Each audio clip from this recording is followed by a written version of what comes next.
Welcome back, guys. It's Flamingo Boys with another special upstairs app, and we've got a special guest, Sidney, with us. He's an artist and producer, and also 1/3 of the group Imperial.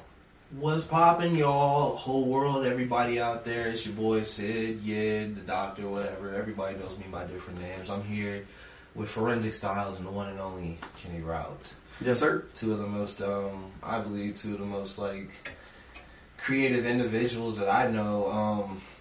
A producer, a creative director. I mean, literally guys that are like at the foundational things that I do. They've helped me out on projects, and I'm glad to be here. We're about to get into some real good stuff, ain't it? I appreciate that, man. Thanks, Thank man. you. Cheers. Absolutely. Good to have you on. Absolutely. So I went to school with Josh, who is Trey Godfellow's younger brother. That's AKA Stamps. That's like really one of my brothers. I love him. Official FTF collaborator Stamps. Yes, sir. And he was telling me, he's like, you know what? You're going to meet my brother and his friend one day because they rap. And y'all are going to...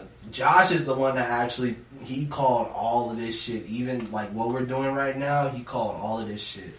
At school, at the lunch table. And the night I actually met them was at a rap show. We were doing like a rap contest. I performed a song called Oceans off of one of my old SoundCloud mixtapes. I finally got around them more and more, like hanging out with Josh, and they would just be there hanging out. And yeah, we just clicked up real easy. So like, I'm hearing their music and we're hanging out more, and we're actually like showing each other songs. I'm like, yo, these guys are in another like atmosphere. Like, I feel like if I even want to come around these guys, I gotta like up my game, you know what I'm saying? But us doing like Where the Party At and a couple of other like doing features like Trey Hopping on You remix and stuff like that, it's like we started to like really build that chemistry together and like really form and mesh, you know, like Voltron, like Wu-Tang say. But you know, the other saying, steel sharpens steel. So, like, when I got around them, I was like, naturally, I have to step my pen up. I can't just give these guys any run-of-the-mill verse. Like, I actually got to sit on these or be in a room with them and actually learn from them, which I feel like I did just being around them. So, like, when it came to volume, it was difficult at first, but, like, I remember not to deviate West Side Terror. Oh, yeah. I laid down my verse on West Side Terror, which is the one that's on there, and I remember coming to them, I was like, I think I want to redo it, because I felt like I sounded too childish, my voice was high-pitched, so I wanted to do something that sounded more macho manly. And so, like, I went and redid it, and Swerve and Trey kept it a buck with me, which is what they always did when we went in the booth, and they kept it 1,000%. They were like, we like the old one, bro, you sound unique, you sound like you. And so, like, at that point, I was like, well, damn, these guys just expect me to be me. You know, I'm the one that's putting all this extra pressure on myself. So, like, when we hit volume, I was like, all right, I'm just going to do what I do, which is give them a funky flow, and I'm going to say a little something here and there. Hold it still. If you try to run up... And that's one of the most iconic and memorable parts from that whole song, and by the way. Thank you. Really? If you remember... Yeah. Are you kidding? Sometimes I sit there, and I'm just saying that part to myself while I'm working, and I'm like...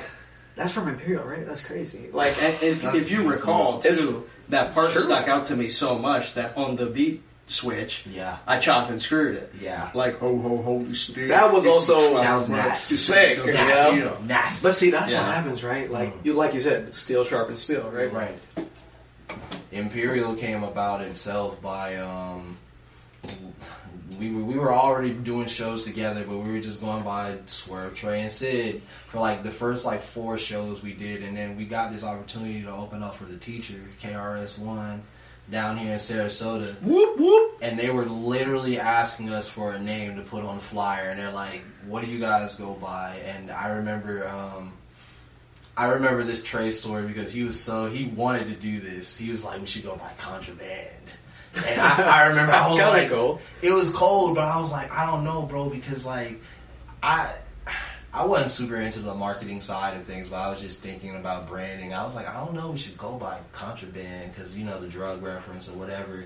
And I think it was Swerve that actually came up with like I don't know if it was Swerve or you that came up with the Imperial thing, like the 3 eyes and us doing the thing with like the lettering.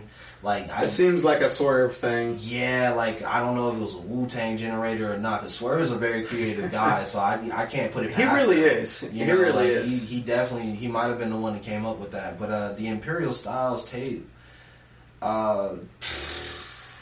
we were like, man, we need to we need to do more songs together because it's like we have such a unique chemistry, and we were taking like the sound of not. See, a lot of people want to label what we do as like old school or conscious. We were just spitting, bro. Like, you know, we had some hard ass beats from our dog Forensic, who curated the whole sound of the tape. You know what I'm saying? Whole track list, whole everything. So I mean, and honestly, I think you might have been one of the ones that really brought that idea to the forefront. You know, wanting to executive produce it really, because you were the one that gave us the direction, and I feel like the beats really set the environment for what we wanted to do, what we wanted to talk about. Because I'm not gonna lie, he's the fourth eye, low key. He is. That's why the fourth eye is also lowercase, because you know Johnny's just as much a part of this group and the foundational like elements of it as us as rappers.